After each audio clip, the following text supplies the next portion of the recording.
Hello everyone, today we have new video review, and as you can see this time we are going to talk about fresh release from Eduard. It's a Profipack kit in 1/48 scale and it copies Tempest Mk.II early version. So as a Profipack it's a quite new release and we have a commercial sample on our table, so we are going to check it together with you and see what is actually supplied here, why this kit is interesting for all World War II British aviation fans, and of course what can be replaced with original kits or sets from Eduard. So first of all, I have to say that box design looks really nice. We have beautiful box art here and box size is typical for this brand, so here you can see comparison with my hand. And what we also can see is that this box is already done in the, let's say, modern Profipack styling, which was introduced by Eduard this year. And you can see that here on the side we have information about the manufacturer, also we have address and kit number, which is 82124. I'm not sure why it is that grayish, I would say.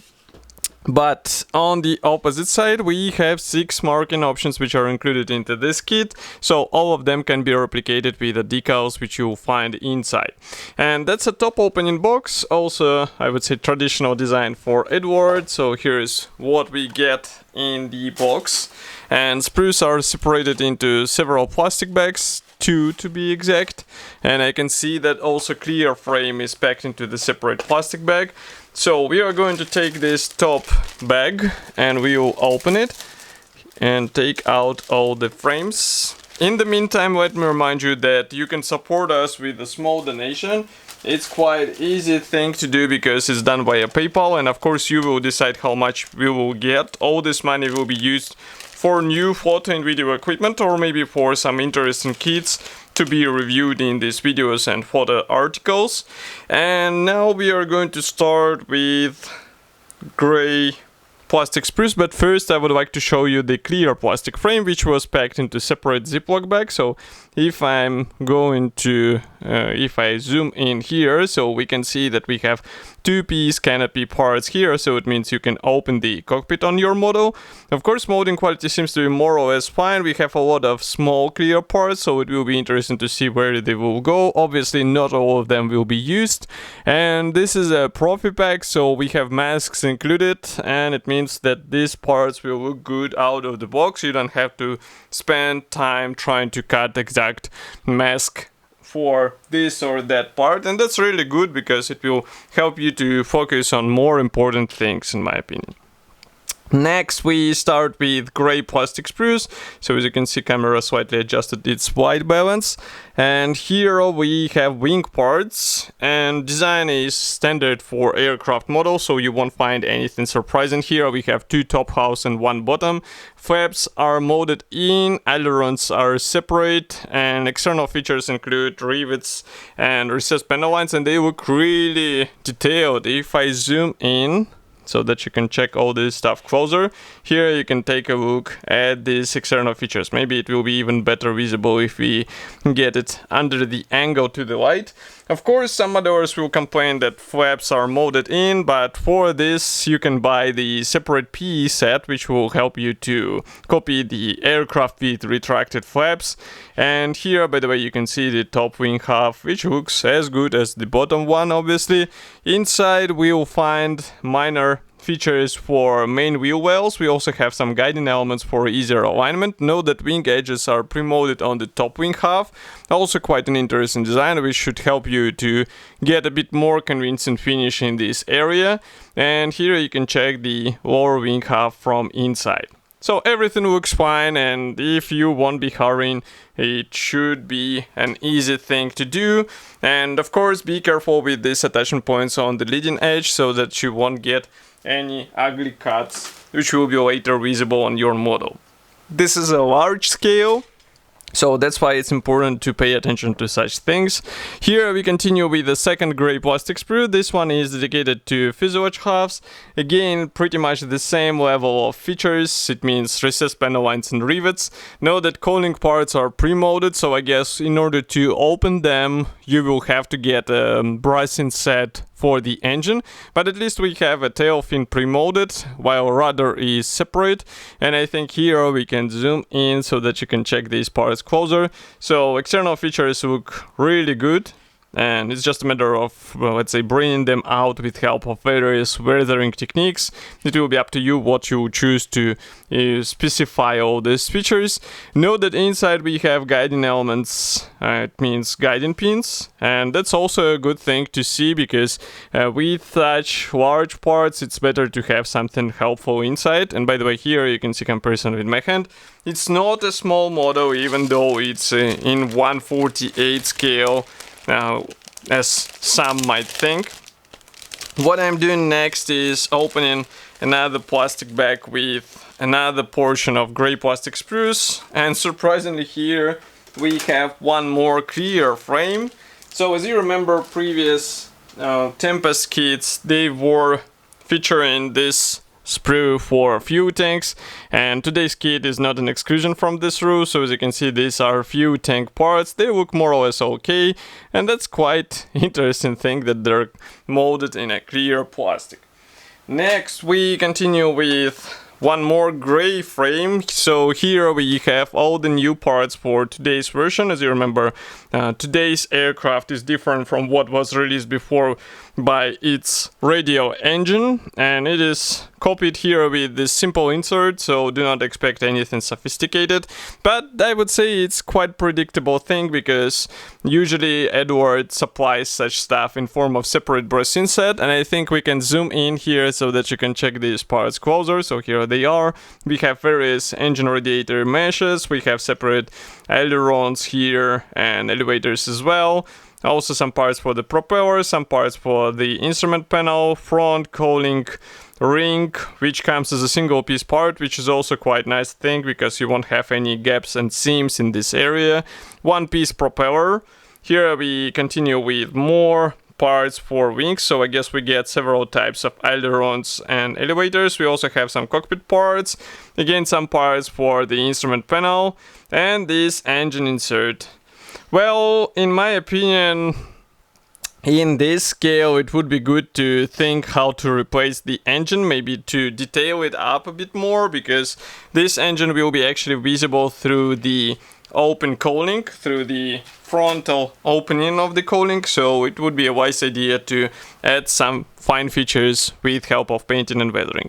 Next we continue with this gray plastic sprue. So here we have more or less, I would say, parts which you saw before. So we have two types of the propeller, we have also tail wings, landing gear covers, and some of the cockpit elements as well, so front and rear walls or bulkheads, and everything looks good. So it's just a matter of careful separation. Obviously some of them will stay for your spare parts box because they will not be used in today's version.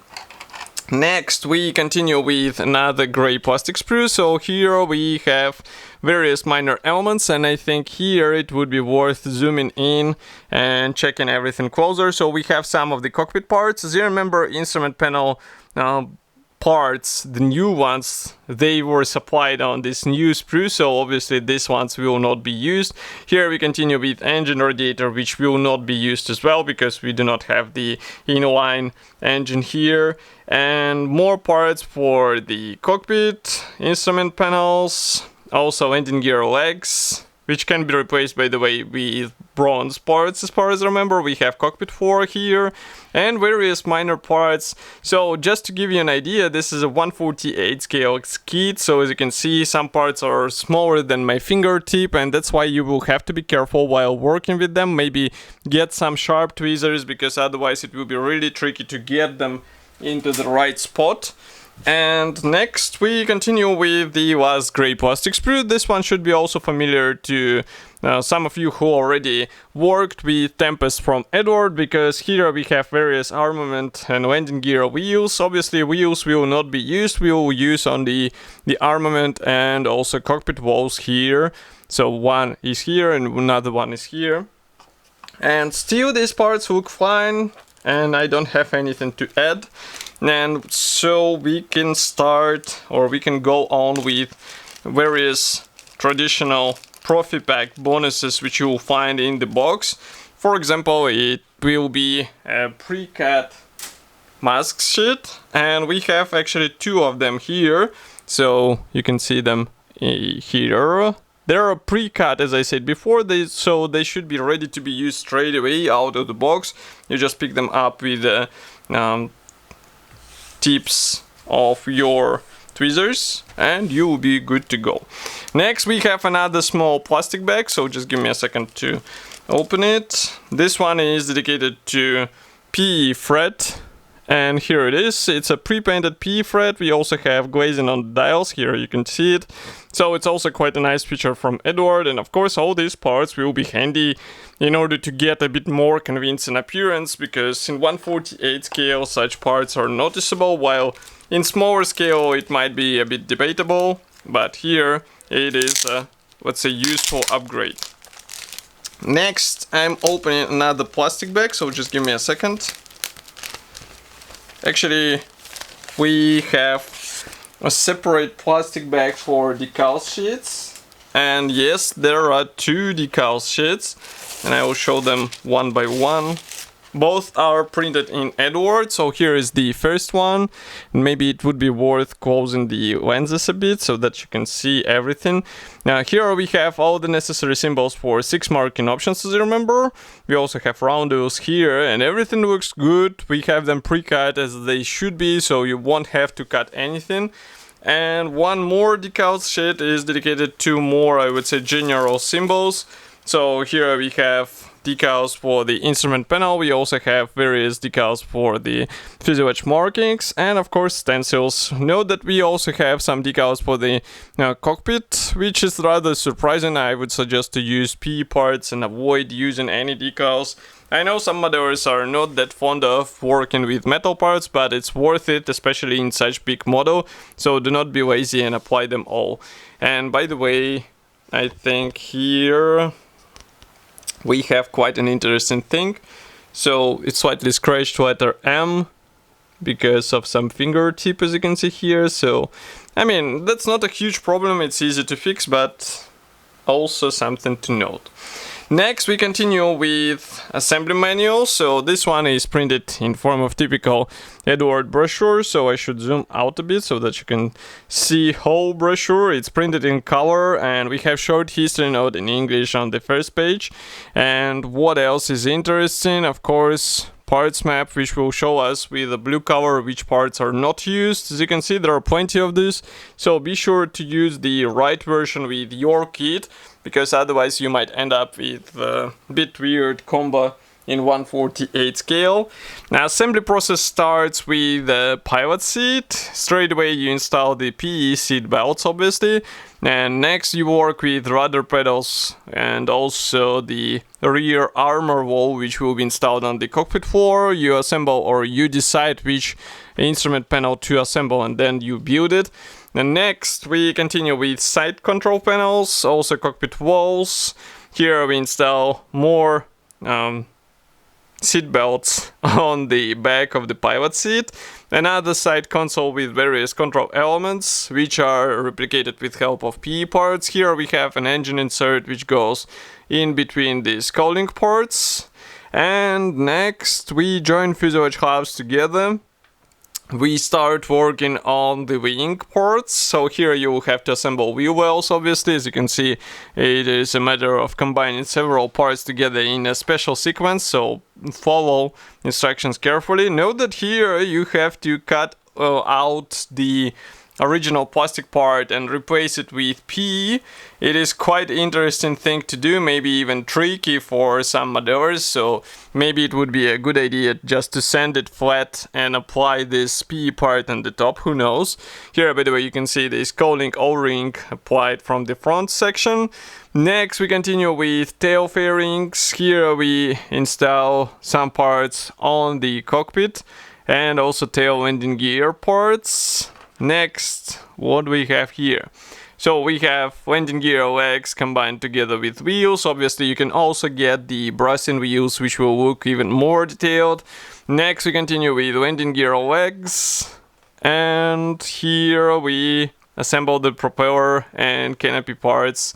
So you have to decide whether you would like to be it the open canopy version or closed canopy version. Here we can also install these fuel tanks. As you remember, they were supplied as clear parts, and you can also use these rockets and bombs. By the way, there is masks application guide on the bottom, so it covers not only the canopy but also the special zones, anti-slip zones on the wing roots, and also some landing gear parts. Next, we see two marking options. So this one is from the box art, it's April 1946. Next, we continue with May 1947. One more pair is June 1946 and September 1945. Quite long aircraft numbers here. Next, we continue with aircraft from Germany 1947 and one more from August 1949 in Singapore.